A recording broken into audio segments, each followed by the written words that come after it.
Hello hello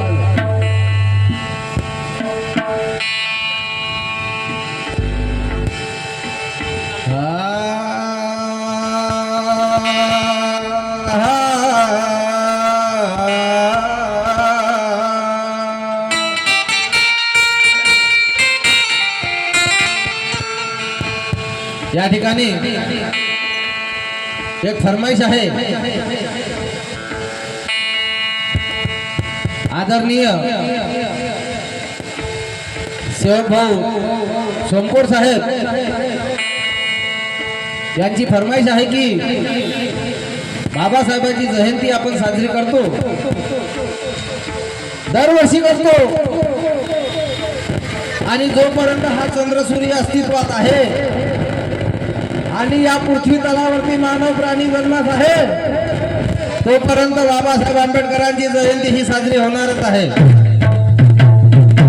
पण जयंती साजरा करण्यामागचा उद्देश काय आहे हे सांगणं फार महत्वाचं होतं। मी स्वतःला जर महार म्हटलं तर चालून जातं, पण दुसऱ्याने जर मला महार म्हटलं तर त्याची FIR मी पोलीस स्टेशन मध्ये दर्ज करतो। हे नाही सांगितलं आपल्याला बाबासाहेब आंबेडकरांनी। अरे होटाला लावतो गाली आणि पावडरही लावतो गाली, हे सौंदर्याचे प्रतीक आहे, लक्षात घ्या। मी भगवान बुद्धाचं दुकान बनविलं आहे की बुद्धाच्या धम्म दुकानात वस्तू घेणारा पाहिजे। त्या दुकानामध्ये सांगितलं मी की जेव्हा मिलिंद राजा आणि नागसेनाचा संवाद झाला तेव्हा की शरीराला सौंदर्य कशा प्रकारे पाहिजे, आणि बाबासाहेब आंबेडकरांनाही सौंदर्य पाहिजे होतं या मनुष्य प्राण्याला, पण लाली लावून नाही पाहिजे होतं। म्हणून म्हणतो की होटाला लावतो लाली, पावडरही लावतो गाली, आणि मूर्खा तरी म्हणतो मी जय भीमवाली। असं नाही, कसं आहे, बाबाचा जन्मदिवस साजरा करतो, मूळ प्रश्न आपण पाहिजे होता। मी माझ्या वंदन गीतेमधून सांगितलं की का जन्मदिवस साजरा करतो, काय उद्देश असला पाहिजे। कारण सुरुवातीलाच बोललो की जयंती होते महापुरुषाची, माझी काय होत नाही। मी मेल्याच्या नंतर माझ्या पुण्यानं मोदन करतील, माझा मुलगा करेल का नाही करेल हे मला माहित नाही, पण जयंती करेल का नाही करणार। म्हणून जयंती होते महापुरुषाची, माझी का होत नाही, प्रश्न हा मोठा विचाराचा आहे। आणि म्हणून माझा आदर्श आणि मला कवी बनवण्याच्या मागं त्यांचा मोठा वाटा आहे। जो अभ्यास मी केला, जे गीत मी बनविले ते गीत त्यांच्यापाशी तपासण्याला देत होतो मी। म्हणून ज्या बाबासाहेब आंबेडकराला घडविणारी ती मातोश्री रमाई आहे, त्या रमाईचं जर गुणगान झालं नाही, त्या रमाईचं जर आपण या समाजाला सांगितलं नाही, येणाऱ्या पिढीला जर सांगितलं नाही, या मुलाबाळांना जर आपण सांगितलं नाही, तर आदर्श कसा घडेल। आदर्शाचं जीवन जगण्याचा प्रयत्न करतो, पण आदर्शाची बाराखडी आपल्याला कळत नाही। म्हणून काही लोक म्हणतात की रमाई सारखं बना, पण मी म्हणतो हे माझं मत आहे, रमाई सारखं बनवू नका। कारण तुम्ही शकत नाही, रमाईने जो त्रास सहन केला आजच्या तुमच्या घरी गॅस जर संपली की नाही, तुरंत तुम्ही गॅस सिलेंडर वाल्याला फोन लावता, तुरंत गॅस शिगडी बोलवता आणि गॅस लावता आणि स्वयंपाक करता, जमत नाही। रमाईने चूल फुकता फुकता क्षयरोग झाला, लक्षात घ्या, कराल का। म्हणून रमाई नका बनू, आदर्श घ्या माऊलांना रमाईचा। म्हणून ऐका, त्या रमाईला सांगतो, ज्या रमाईचा 2 फरवरीला जन्म झाला भिक्कोजी धोत्रे आणि रखमाबाईच्या घरी, आणि तेव्हा मरणाला रमाईने डोळ्याने पाहिलं बालअवस्थेमध्ये। मरण हे काय आहे, जेव्हा जावे ज्याच्या वंशी तेव्हा त्याला कळे, असं करू शकत नाही। मरणाला जवळून रमाईने पाहिलं, बाळपणामध्ये रमाईची आई वाढली आणि संसाराचा भार त्या छोट्याशा 7-8 वर्षाच्या मुलीवरती आला. काय करतो हो 7-8 वर्षाच्या मुलीला? माझी मुलगी आज 8 वर्षाची आहे, 9 वर्षाची आहे, माझा मुलगा 8 वर्षाचा. काय करतो याला? संसार रांधता येते, पोळ्या करता येते, भाजी, तो प्रपंच केला. फार सुंदर आणि शांत चित्ताने या तुम्ही अनुकरण करा. भजन या कव्वाली हे कानाने ऐकण्यासाठी नाही, आता आत्मचिंतन करण्याची गरज आहे. जोपर्यंत तुम्ही शब्दाचा प्राशन करणार नाही तोपर्यंत तुमची तृष्णेची भूक नाही. लक्षात घ्या, तृष्णेची भूक तोपर्यंत तुमची मिटणार नाही आणि सत्याची पारख तुम्हाला कळणार नाही. म्हणून बोलतो. आणि म्हणूनच आदरणीय मयूरजी मेश्राम मुक्काम चंद्रपूर यांच्या या विचारधारेवरती आणि तो संसाराचा भार करता करता रखमाई निघून गेल्याच्या नंतर त्या भायखेड्यामध्ये भिक्खूची सूत्रे एवढ्याचा व्यापार करता करता त्यांना हृदयविकार झाला, तेही सुद्धा वारले. लहान लहान भांड शंकर आणि गौरा यांचा भार त्या रखमावरती रमाईवर पहालांच्या मुलीने कसा केला. त्यांचे मामा आणि गोविंदरावजी काका यांनी त्यांना मुंबईत आणलं आणि त्यांचा सांभाळ करता करता एक दिवस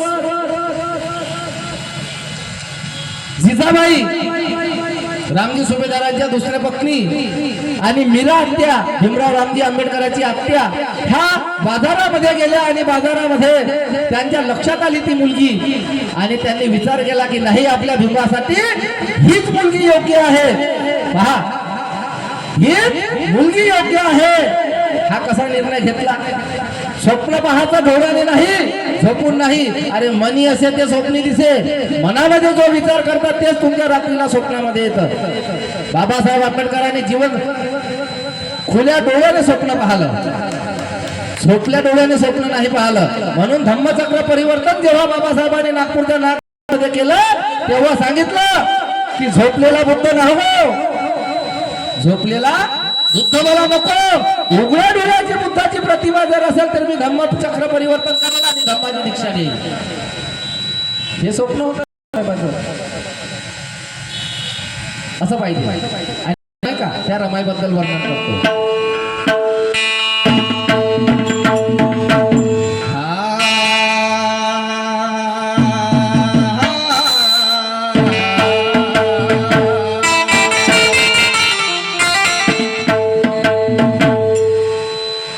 माझं लग्न एक चांगल्या ठिकाणी झालं आणि रिसेप्शनही माझ्या आईवडिलांनी सांगितलं. पण ज्या महामानवाची जयंती आपण साजरी करतो त्या महामानवाचं लग्न कशा प्रकारे झालं तर गीतेमधून ऐकलं.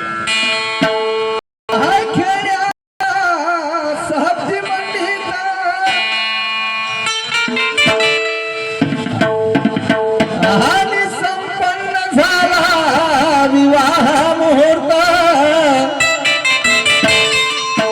आणि वलन गावची रमायक आणि सून झाली सपाटुडाचे.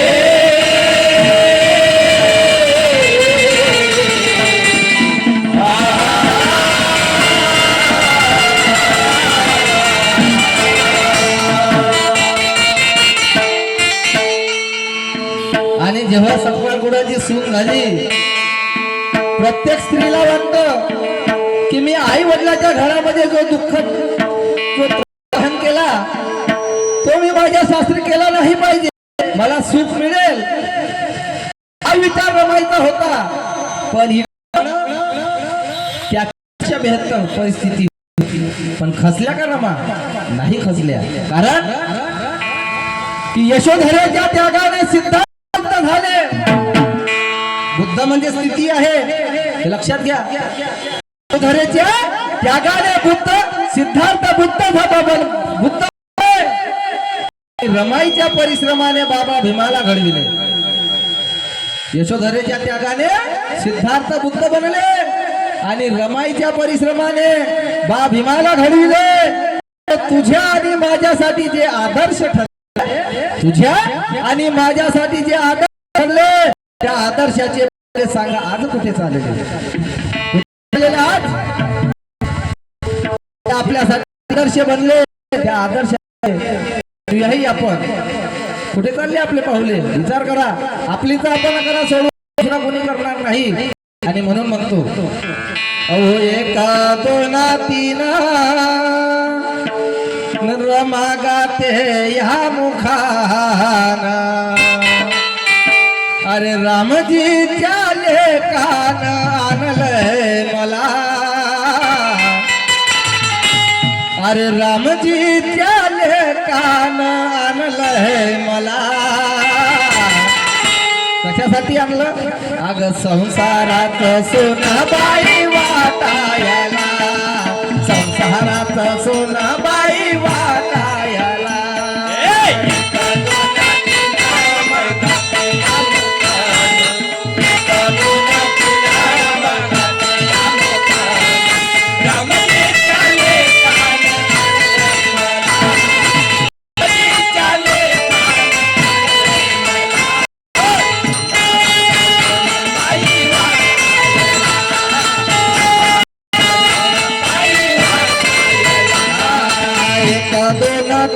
रमा गाते या मुखान, एक दोन तीन रमा गाते या मुखान, रामजी झाले कान आणलंय मला, रामजी झाले कान आणलंय मला.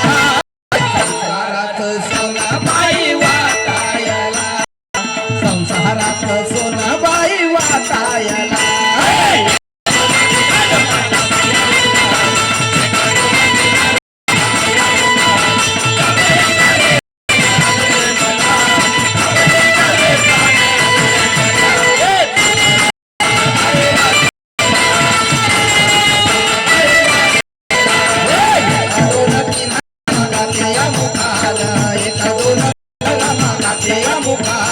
रामजी त्याले कान आणलंय मला, रामजी त्याले कान आणलंय मला. संसारात सोनाबाई वाटायला, संसारात सोनाबाई वाटायला.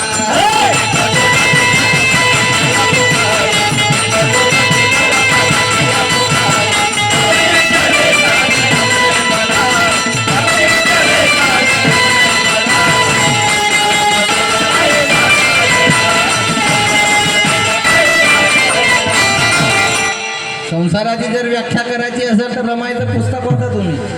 शांत चित्ताने वाचा, चित्त मन एकाग्र करून, आणि पहा तुमच्या डोळ्यामधून अश्रूच्या धारा नाही लागल्या तर नाव अमरदीप रंगारी नाही सांगणार.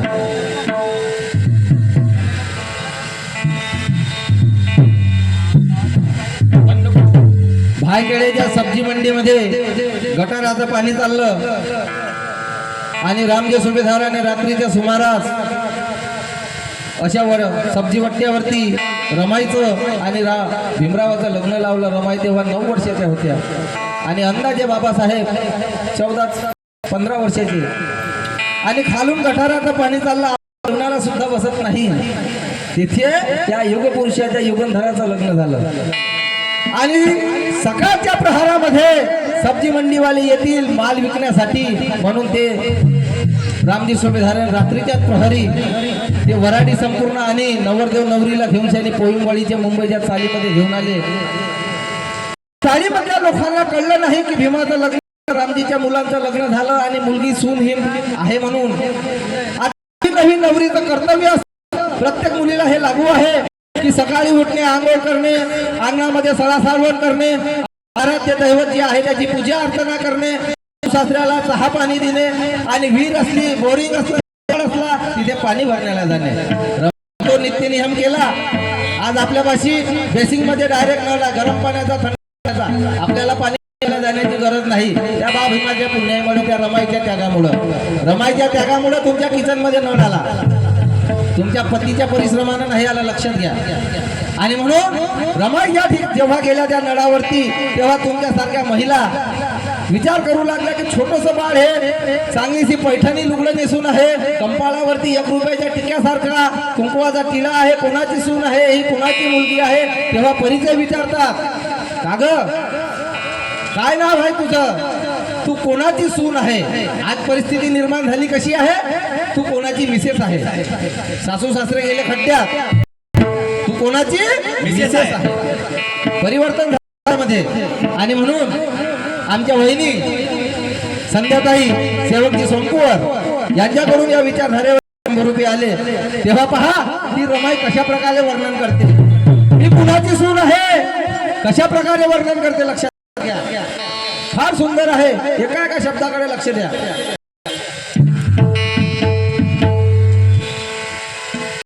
आयुष्यमान अधिरा मयूर मेश्राम यांच्याकडून सुद्धा या विचारधारेवरती 50 रुपये आले. आणि सांज सकाळी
रामजी पेत्याचे सोना.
आयुष्यमान आकाश वाकडे मुक्काम आग्रा यांच्याकडून सुद्धा या रमाईच्या विचारधारेवरती 50 रुपयाचं दान आलं. आणि पहा कशा प्रकारे ती रमाई आपली सोडवण करते त्या प्रश्नामधून की काग तू कोणाची सून आहे. किती सुंदर त्या प्रश्नाचं उत्तर देते की मी रामजी सुभेदार यांची सून आहे. सांज संकाळी कंपाळी माझ्या, मी झोपलो तरी माझ्या कंपाळावरती टिळा आहे आणि उठलो झोपेमधून तरी माझ्या कंपाळावरती सौभाग्याचा टिळा आहे. राहते का आपल्या? राहते नाही राहत. कारण की आपण रमाई वाचली नाही. म्हणून सुंदरची पैठणी घालू, 14 एप्रिलच्या मिरवणुकीमध्ये पांढरे वस्त्र परिधान करू, पण पांढरं वस्त्र घालण्याचा मागचा उद्देश काय आहे हे मात्र जाणून घे. पांढरे वस्त्र घालण्याचा माग काही हेतू आहे, साधी गोष्ट नाही, हे जाणून घेतलं पाहिजे आपण. सांगतो मी पांढरे वस्त्र का धारण केले पाहिजे आपण आणि काय महत्व आहे. प्रश्न निर्माण करतो, त्याचं उत्तरही जवळ ठेवतो. आणि पहा तिथून रमाईचा मग झाला संसार सुरू. प्रत्येक पत्नीला वाटतं आपापल्या पतीपासून काही अपेक्षा असतात की माझ्या पतीने हे मला दिलं पाहिजे, ते मला दिलं पाहिजे. बाबासाहेब आंबेडकर जेव्हा बॅरिस्टर शिकले तेव्हा एक दिवसाचा प्रसंग असा घडला की काम धंदे आटपून आणि रमाई शेजारी जाऊन बसल्या. 2-4 महिला तुमच्यासारख्या होता. काय म्हणतात त्या महिला, का ग रमा, अगं तू बॅरिस्टराची पत्नी, साधं तुझ्या अंगावरती एक सोन्याचा दागिना नाही. ठणकले कान रमाईचे, कारण की महिलांचं जे आहे ते थोडं कच्चं असतं. कान ठणकले, रमाई तशाच घरी आल्या. बाबासाहेब आंबेडकर आपल्या रूम मध्ये होते, 10 बाजाच्या रूम मध्ये. 51 नंबरची खोली आणि 52 नंबरची खोली, एक स्वयंपाकाची आणि एक झोपण्याची उठण्या बसण्याची, 10-12 लोकांचा संसार होता तिथे 10 बाजाच्या खोलीमध्ये. कसा केला असेल? आपल्याला 1500 फुटाचं प्लॉट असलं, 1200 फुटाचं असलं, 2000 फुटाचं असलं तरी आपल्याला कमीच आहे. अपेक्षा वाढली आपल्या. पण बाबासाहेबांनी काय नाही केलं. म्हणून रमाई म्हणतात, साहेब काका रमा, मला सोन्याचं दागिने पाहिजे. बाबासाहेब तटकतात एकदम, का मला सोन्याचं दागिने पाहिजे? अगं पण रमा, मला ते काही ऐकायचं नाही, मला पाहिजे म्हणजे पाहिजे. हट्ट पुरवावा लागला. फार सुंदर प्रसंग आहे ह्या बाबासाहेबाचा आणि त्या रमाईचा. हट्ट पूर्वीला बाबासाहेबांनी रमाईला सोन्याच्या बांगड्या आणून दिल्या. रमाईने शांत सुंदरच पातळ परिधान केलं, बांगड्या घातल्या आणि ऐनका तेव्हा गेला म्हणजे आरशापाशी आणि पाहतात की मी कशी. तेव्हा रमाईला वाटत तरी अधुरी आहे. तेव्हा रमाई काय करतात, त्या 10 बाजाच्या खोलीमध्ये शोधायला लागतात. म्हणतात, का ग रमा, तू काय शोधत आहे? धनी तुम्ही थांबा. अगं पण मला सांगता तर आहे. अहो तुम्ही थांबा. 3दा प्रश्न करतात, निरुत्तर भेटतं आणि रमाई हताश होऊन कोपऱ्यात रडत बसतात. तेव्हा बाबासाहेब म्हणतात 4थ्या त्यानं, रमा अगं रामू, प्रेमाने बाबासाहेब रामू म्हणायचे आणि साहेब आंबेडकराला म्हणायचे. पहा घडल्यानंतर तर बाबासाहेबांचं शिक्षण पूर्ण नसतं. माईसाहेब आंबेडकर जर आल्या नसते तर धम्माची दीक्षा आणि भारताचं संविधान हे घडलं नसतं. महत्वाचा पॉइंट आहे. म्हणून बाबासाहेब आंबेडकर 4थ्यांदा म्हणतात त्या रमाईला, रमा अगं तू जे शोधत आहे की नाही माझ्या पोटाच्या खिशामध्ये आहे. रमाई तटकन उभ्या होतात आणि कुंकवाचा करंडा हातात घेतात आणि साहेबाला म्हणतात, साहेब याच्यानंतर अशी थट्टाबाजी करू नका, अशी थट्टाबाजी करू नका. तुमच्या सोन्याच्या बांगड्या मला नको, पण सौभाग्याचं लेणं माझ्या कुंकवाच्या कपाळात पाहिजे. तो आदर्श घ्या रमाईचा आणि म्हणून बोलतो.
हे माझ्यासाठी सर्वात महत्वाचं धनी.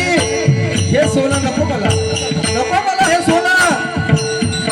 कारण जीवनात